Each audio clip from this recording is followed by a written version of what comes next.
বিয়ে বাড়ির মেকআপ, বিয়ে বলে কথা, কার না ইচ্ছে করে একটু সেজেগুজে যেতে। কখনো তো সেভাবে সাজা হয়নি। আজ আমাদের পরিচিত একজন, ওকে ডেকে আনা হয়েছে ঘরে, ও একটু সাজিয়ে দিবে। আমার মামনিরা মুখ লুকাচ্ছে, বলছে আমরা এখনো সাজিনি, আমাদের দিকে কেন ক্যামেরা ধরেছ। প্রথমে 2 মামনি সাজবে, একজনের হয়ে গেছে, আমাকে ধরেছে। এখন যাই হোক, শুরু করেছে। কখনো কারো কাছ থেকে মেকআপ করিনি তো, আজ প্রথম কারো সামনে বসছি, তাই একটু কেমন কেমন লাগছিল। পুরোটা হয়ে গেলে একবার দেখিয়ে দিব। কেমন লাগে অবশ্যই একটু লাইক কমেন্ট করে জানাবে, ভালো লাগলে শেয়ার করবে। বিয়ে বাড়িতে সবারই মন চায় একটু সেজেগুজে যাই। মুখেরটা হয়ে গেছে, লিপস্টিকটা পরাবে, পরবর্তীতে বাকি থাকলো চুলটা একটু বেঁধে দিবে।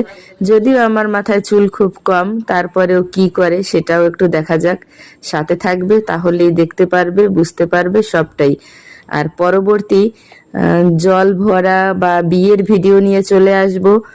জানতে হলে, দেখতে হলে সাথে থেকে ভিডিওটা সম্পূর্ণ দেখবে, তারপরেই বুঝতে পারবে। পরবর্তী ভিডিওতে বিয়ে বাড়িটা দেখিয়ে দিব। আমাদের তো সবার হয়ে গেছে, এখানে এই দিদিভাই বাকি আছে, দিদিভাইয়ের হয়ে গেলেই সোজা বিয়ে বাড়ি পৌঁছে যাব।